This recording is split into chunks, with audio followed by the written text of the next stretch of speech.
इस वीडियो में हम बात करेंगे जो संख्या पद्धति है, अर्थात जो विभिन्न प्रकार की जो संख्याएं होती हैं, जैसे होल नंबर है, नेचुरल नंबर्स है, इंटीजर्स हैं, भाज्य संख्याएं हैं, अभाज्य संख्याएं हैं, इवन है, आड है, जुड़वा भाज्य, सहभाज्य, प्राइम है, को प्राइम है, इन सभी प्रकार की संख्याओं की चर्चा हम इस वीडियो में करेंगे।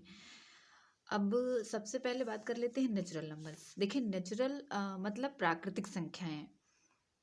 प्राकृतिक का मतलब होता है जो किसी व्यक्ति ने नहीं बनाई, जो नेचुरल मतलब प्रकृति से हमको प्राप्त होती हैं, यानी ईश्वर द्वारा प्रदत्त है। ठीक है, इनका जो सिंबल होता है वो उसको हम कैपिटल एन से रिप्रेजेंट करते हैं।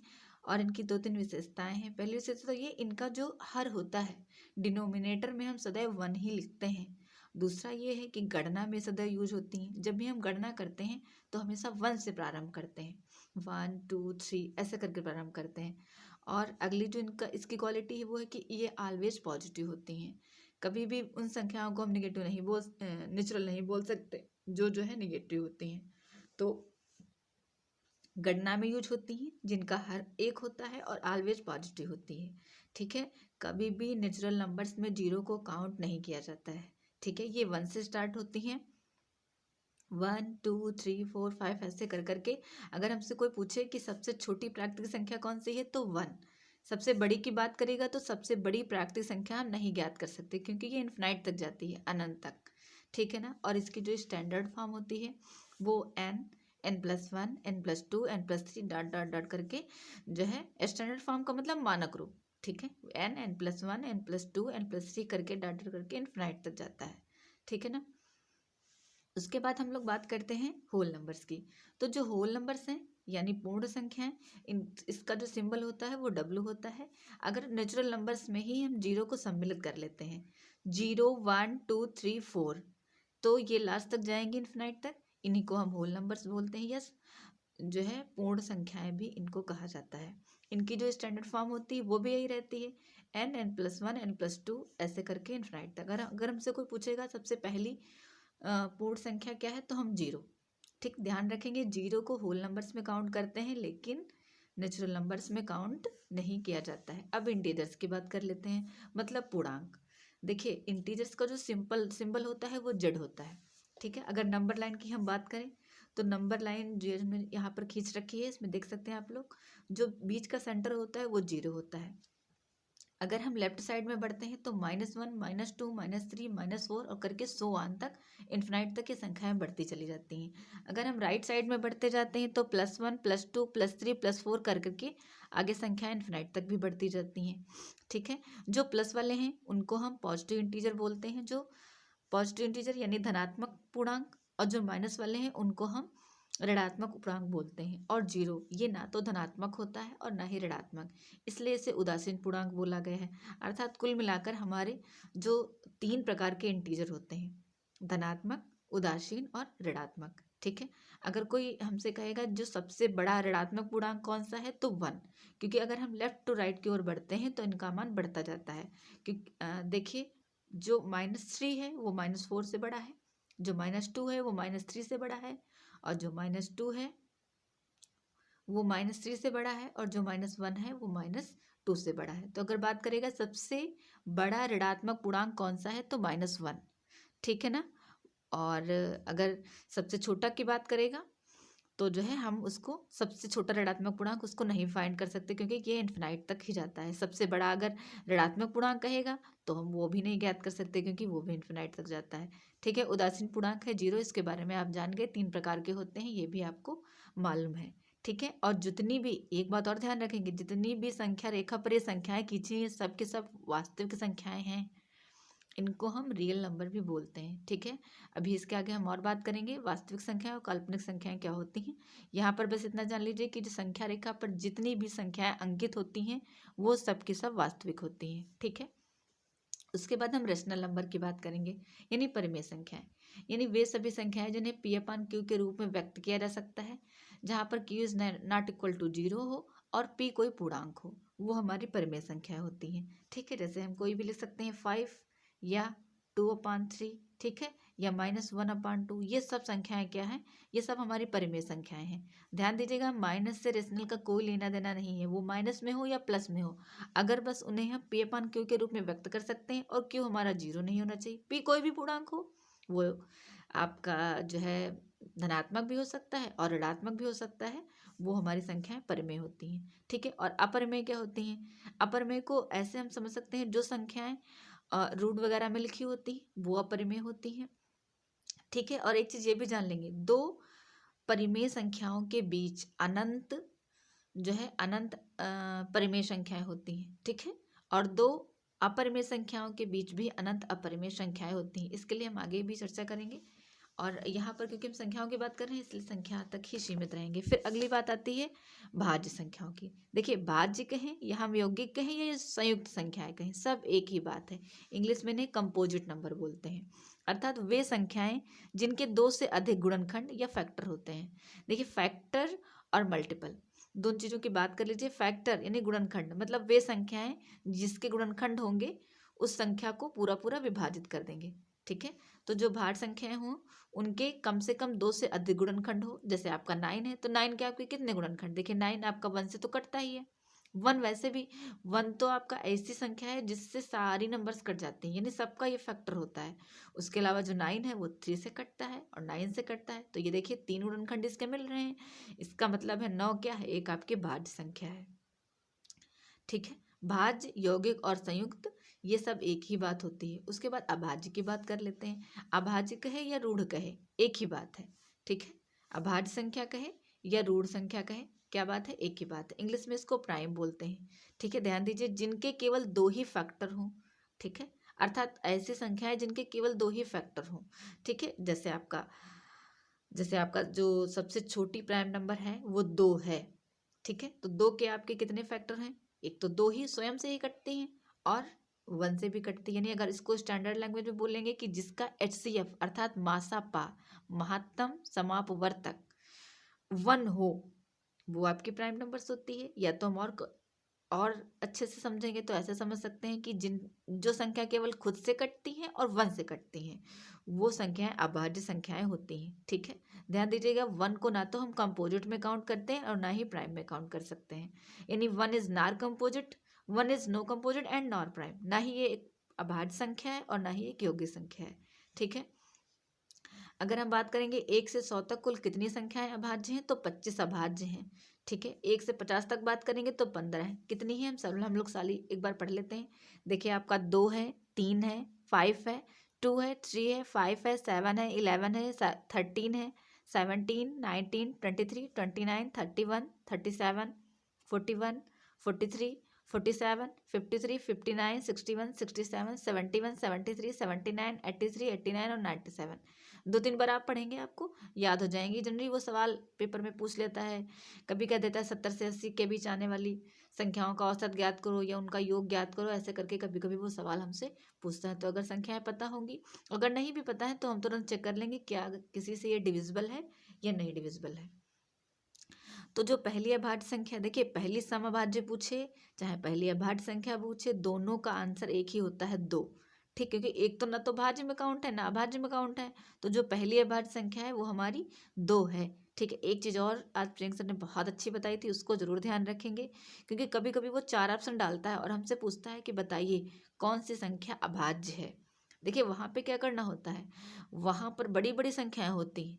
ठीक है, तो उसमें तुरंत ही आप एक +1 करिए या -1 करिए, कोई भी नंबर, मान लिया 4 ऑप्शन। अभी हम इसका एक जो है क्वेश्चन बना देंगे, उस वीडियो में पूरा क्लियर कर देंगे। तो जैसे 4 संख्याओं में उसने हमसे पूछा कौन सी अभाज्य है, तो हम क्या करें, तुरंत एक +1 करें, एक -1 करें। उसके बाद जो नंबर है इसको 6 से डिविजिबल करके देखें। अगर वो 6 से कट जाती है तो अभाज्य है, और नहीं कटती है तो वो हमारी भाज्य है। ये एक बहुत अच्छा तरीका है, इसके लिए हम एक क्वेश्चन बनाएंगे, तब आपको ये बताएंगे, साझा करेंगे आपसे।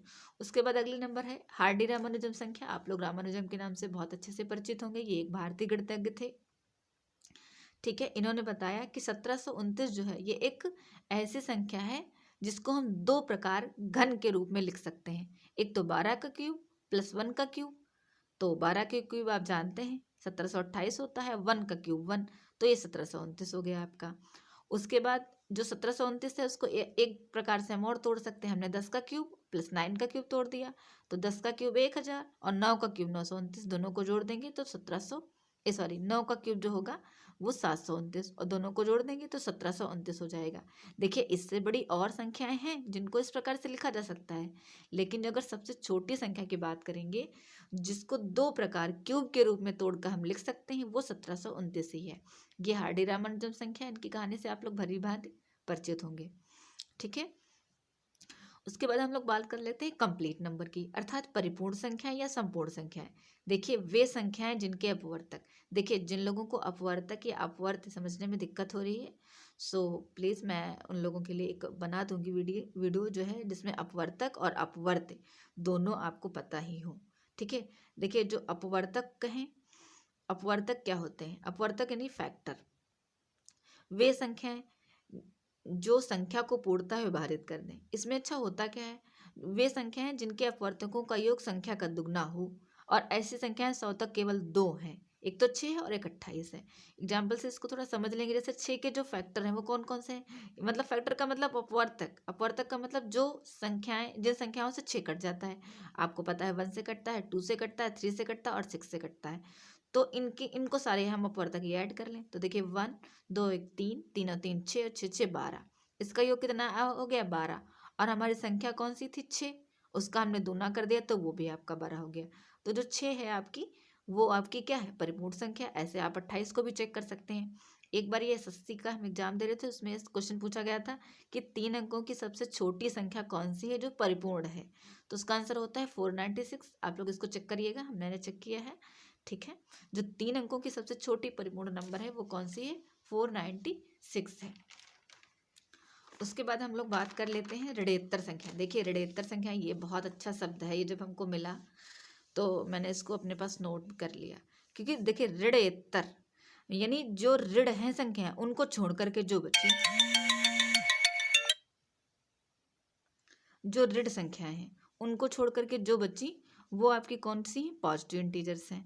ठीक है, यानी धन पूर्णांक और शून्य पूर्णांक को अगर हम मिला लें, यानी अगर संख्या रेखा की बात करें तो उस पर अगर हम जो भी माइनस वाली संख्या है वो छोड़ दें, बाकी शून्य और जितने भी पॉजिटिव इंटीजर्स हैं वो सब मिला लें तो वो हमारी ऋणेतर संख्याएं हो जाती हैं। ठीक है, इन इवन नंबर्स की बात करेंगे तो ये सम संख्याएं आप सब लोग जानते हैं जिनके यूनिट प्लेस पर यानी इकाई के स्थान पर 0 2 4 6 8 हो, अर्थात जो 2 से डिविजिबल हो वो सारी संख्याएं हमारी सम संख्याएं होती हैं। इनका जो स्टैंडर्ड फॉर्म होता है 2n, 2n+2, 2n+4, 2n+6 करके होता है।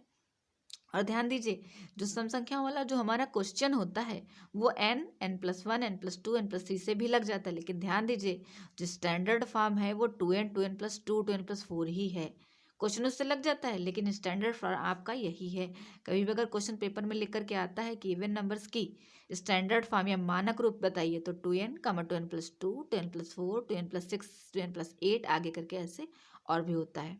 ठीक है, अगर विषम संख्याओं की बात करेंगे तो विषम संख्या वही होती हैं जो 2 से डिविजिबल नहीं है अर्थात 2 से नहीं कटती हैं, वो हमारी, या हम कह सकते हैं जिनके यूनिट प्लेस पर कोई भी सम अंक नहीं होता है, वो हमारी विषम संख्याएं होती है। ऐसे ही करके विषम संख्याओं का स्टैंडर्ड फॉर्म होता है, क्या होता है हम लोग देख लेंगे, 2n-1 कामा 2n+1 कामा 2n+3 कामा 2n+5 ऐसे करके बढ़ता चला जाएगा। देखिए स्टैंडर्ड फॉर्म और क्वेश्चन लग जाना अलग बातें हैं दोनों। क्वेश्चन आपका n+1 n+2 से भी लग जाएगा, लेकिन जो मानक रूप है वो 2n-1, 2n+1, 2n+3 और 2n+5 है। इसको नहीं भूलेंगे, कभी कभी ये भी वो अगर वो मानक रूप पूछ लेता है। ठीक है, अगला जो पॉइंट है हमारा वो है निरपेक्ष मान या मापांक या विशुद्ध माप। ठीक है, ये तीनों एक ही बात है, निरपेक्ष मान कहे या मापांक कहे या विशुद्ध माप कहे। ठीक है, पहली बात तो ये ध्यान रखेंगे ये सदैव पॉजिटिव मान होता है। कभी कभी वो ऐसे साइन बना देता है, इस देखिए 2 को हमने ऐसे बना करके लिखा हुआ है, 2 को हमने ऐसे बना करके लिखा हुआ है। ठीक है, इसको माडा भी बोलते हैं। वो हमसे पूछता है इसका मान बताओ, तो इसका मान कितना होगा +2। अगर +2 इस मॉड ऑफ इसको बोलते हैं मॉड ऑफ +2 या मॉड ऑफ -2 की वैल्यू कितनी +2, मॉड ऑफ +2 की वैल्यू +2। या अगर वो हमसे ऐसे ना पूछे, हमसे पूछता है -2 का निरपेक्ष मान बताओ, तो -2 का निरपेक्ष मान कितना 2। ठीक है ना, उसके बाद हम लोग बात कर लेते हैं अंकित मान की, या हम कहेंगे फेस वैल्यू, या तो हम जातीय मान बोल सकते हैं, या हम उसको एकक मान बोल सकते हैं। तो देखिए जो फेस वैल्यू होती है, वो फेस वैल्यू का मतलब क्या है, जो संख्या का रियल वैल्यू होती है, जैसे 2 की 2, 5 की 5, 12 की 12, 100 की 100, 10 की 10, मतलब जो जिसकी वैल्यू है वही उसकी फेस वैल्यू होगी। ठीक है। उसके बाद हम लोग प्लेस वैल्यू की बात कर लेते हैं। देखिए प्लेस वैल्यू बहुत इंपॉर्टेंट है, यानी स्थानीय मान। जैसे 3 देखिए किस प्लेस पर है, तो 3 आपका इकाई के प्लेस पर है, तो इसका स्थानीय मान क्या है, 3 है। 2 आपका क्या है, 2 आपका देखिए इकाई दहाई के प्लेस पर है, तो 2 इंटू आपको पता है दहाई में 10 होते हैं, तो इसलिए 2 का जो स्थानीय मान है वो कितना हो गया, 20 हो गया। फिर 3 के स्थानीय मान की बात करेंगे, तो 3 इंटू, अब देखिए इकाई दहाई सैकड़ा, ये कितने सैकड़ा के स्थान पर है, तो इसको सैकड़ा से मल्टीप्लाई कर देंगे, तो ये कितना हो जाएगा, 300 हो जाएगा। ऐसे इस वाले 4 का निकालेंगे, ठीक है, तो ये आपका 4000 आ जाएगा। और एक चीज जान लीजिए, अगर स्थानीय मान हम सबका निकालें और उनको जोड़ दें तो हमको संख्या प्राप्त हो जाती है। ये भी ध्यान रखिए, एक बार सीटेट में ये पूछा गया है कि अगर स्थानीय मान को ऐड कर देंगे तो क्या हमको मिल जाएगा, तो संख्या प्राप्त हो जाएगी। उसके बाद देखिए कभी कभी वो हमसे पूछता है कि जो दशमलव के बाद अंक हैं इनका स्थानीय मान बताओ। देखिए जो लेफ्ट में है उनका तो वैसे ही निकलेगा, 1 का 1 और 4 का 40 हो जाएगा, लेकिन जो दशमलव के बाद है इनका देखिए, जैसे 2 का हमको निकालना है, तो यहाँ पे हम 2/10 कर देंगे, ठीक है ना। 2 क्या कर देंगे, 10 कर देंगे, यानी इसका 10वां हिस्सा। अगर हमसे 5 का पूछेगा तो हम क्या कर देंगे, 5/100 कर देंगे, ठीक है ना। अब 5/100 को हम 0.05 भी लिख सकते हैं, ये आप जानते ही हैं, ठीक है। अगर वो हमसे इस वाले 2 का पूछेगा तो 2/1000 कर देंगे, या 0.002। इसको ध्यान रखेंगे, कभी कभी वो हमसे पॉइंट वाले पूछ लेता है, ठीक है। अब 2 अंकों की संख्या का जो सूत्र होता है, देखिए 2 अंकों की संख्या का सूत्र कहे, चाहे 3 अंकों की कहे, चाहे 4 अंकों की कहे, कितने भी कहे, हम कैसे कहेंगे, हमको पता है इकाई तो इकाई होता ही है। दहाई, दहाई में कितने होते हैं, 10। तो अगर 2 अंकों की संख्या का फार्मूला कोई पूछेगा तो 10 गुणे दहाई प्लस इकाई। इसको याद नहीं करना है, इसको आपको समझ लेना है। 10 गुणे दहाई प्लस इकाई। 3 अंकों का पूछे तो 100 गुणे सैकड़ा प्लस 10 गुणे दहाई प्लस इकाई। ऐसे ही 4 अंकों की पूछे तो 1000, है ना, गुणे, ऐसे करके हम ये बना लेंगे। इसमें कुछ भी कठिन नहीं, मैथ्स बहुत इजी है। अगर सबसे आसान कोई विषय है तो वो मैथ है, क्योंकि मैथ एक बार आप समझ लीजिए तो आपको भूलेगी नहीं। ठीक है, यहाँ पे एक क्वेश्चन हमने लिख रखा है, इसको आप लोग समझिए। इसमें लिखा है यदि किसी संख्या का 3 हजारवां भाग, के 100वां भाग और 2 10वां भाग हो तो संख्या बताइए। देखिए क्वेश्चन में थोड़ा स्टैंडर्ड लिख रखा है, क्योंकि एक बार ये एसएससी सीजीएल में पूछा गया था, वहां से मैंने इसको ये नोट किया है। तो अब देखिए हमने लिखा है कि जो 3 है वो कितना भाग है, हजारवां भाग है, तो हमने लिख दिया 3/1000, फिर प्लस लगा दिया। इन्होंने कहा के 100वां भाग, तो के 100वां मतलब के/100, प्लस 2 कितना है, 2 10वां भाग है, तो 2/10, ठीक है। उसके बाद देखिए अगले लाइन में क्या कर देंगे, अब 2 से 10 को भाग करेंगे, आपको पता है जितने नीचे जीरो होते हैं लेफ्ट राइट से हम काउंट करके उतने अंकों बाद पॉइंट लगा देते हैं, तो ये 0.2 हो गया आपका। 100 से जब के को भाग करेंगे तो 0.0 के हो गया। 3 को जब 1000 से भाग करेंगे तो 3 जीरो है, इधर से हम काउंट करके राइट से 1 2 3 बाद पॉइंट लगा देंगे तो 0.003 हो गया। अब देखिए के और 2 और 0.003 ऐसे हम जोड़ नहीं सकते, क्योंकि के है हमारा, ये हमारा अंक अंक अलग है, अचर अलग है, तो इसलिए के इसको इसको तो हम ऐड कर देंगे, तो ये हो जाएगा 0.203 प्लस 0.0 के, ठीक है। उसके बाद उसके बाद हम लोग बात कर लेते हैं योज्य प्रतिलोम की। देखिए योज्य प्रतिलोम कहे, योगात्मक प्रतिलोम कहे, या योग का प्रतीक अवयव कहे, या तो योग का प्रतिलोम कहे, या तो एडिटिव इनवर्स कहे, ध्यान रखेंगे ये सब एक ही नाम है।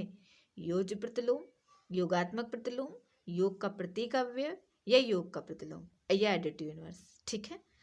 देखिए बहुत आसान है, वह मान जिसके जोड़ देने से परिणाम शून्य हो जाए, अर्थात कोई भी मान, जैसे वो हमसे पूछे कि 5 का एडिटिव इनवर्स बताओ, तो भाई 5 में हम क्या जोड़ दें जो मान शून्य हो जाए, तो आप जानते हैं 5 में अगर हम -5 ऐड कर देंगे, या हमसे पूछे 10 का एडिटिव इनवर्स बताओ, तो 10 का एडिटिव इनवर्स -10, यानी खाली आपको चिन्ह बदलना है। -100 का पूछे तो 100, है ना, -1/2 का पूछे तो +1/2, मतलब जितना पूछे बस चिन्ह बदल दो, ठीक है ना। वो आपका होता है योगात्मक प्रतिलोम।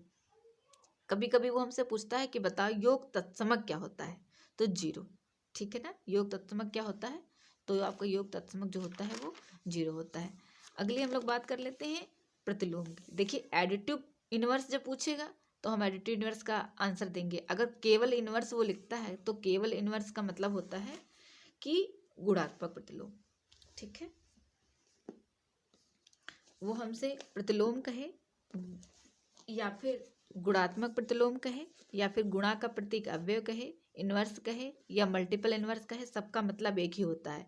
अर्थात वह मान जिसके गुणा कर देने से रिजल्ट जो आए वो 1 हो जाए।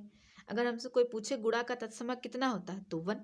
ठीक है, इसमें क्या करना होता है, बस पलट देना होता है। उसमें देखिए एडिटिव इनवर्स में चिन्ह चेंज करना है और इसमें आपको पलट देना है।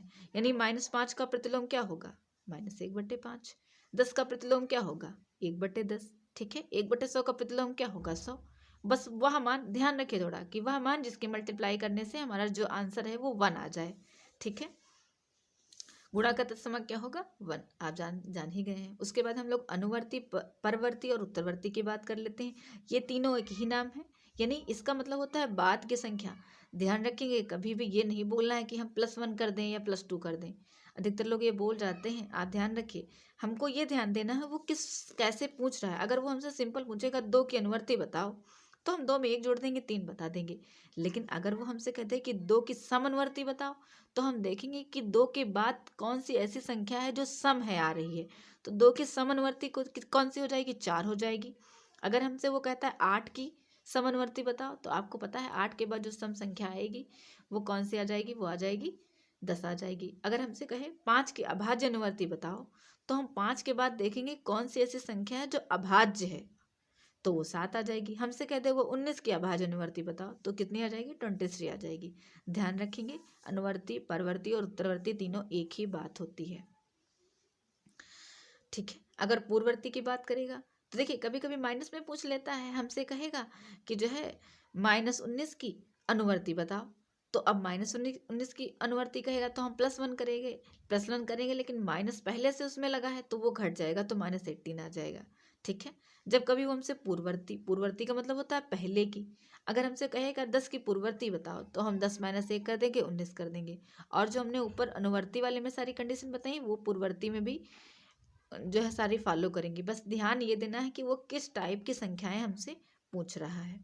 ठीक है, अगर वो हमसे अभी कहे कि जो है 8 की सम पूर्ववर्ती बताओ, तो 8 की सम पूर्ववर्ती क्या होगी, हम देखेंगे 8 से पहले कौन सी ऐसी संख्या है जो सम है और पूर्ववर्ती है, तो 6 आंसर। अगर हमसे कहेगा -10 की पूर्ववर्ती बताओ, तो -10 -1 कर देंगे, तो -11 आंसर आ जाएगा। ठीक है, हमसे कहेगा 100 की पूर्ववर्ती बताओ, तो 99।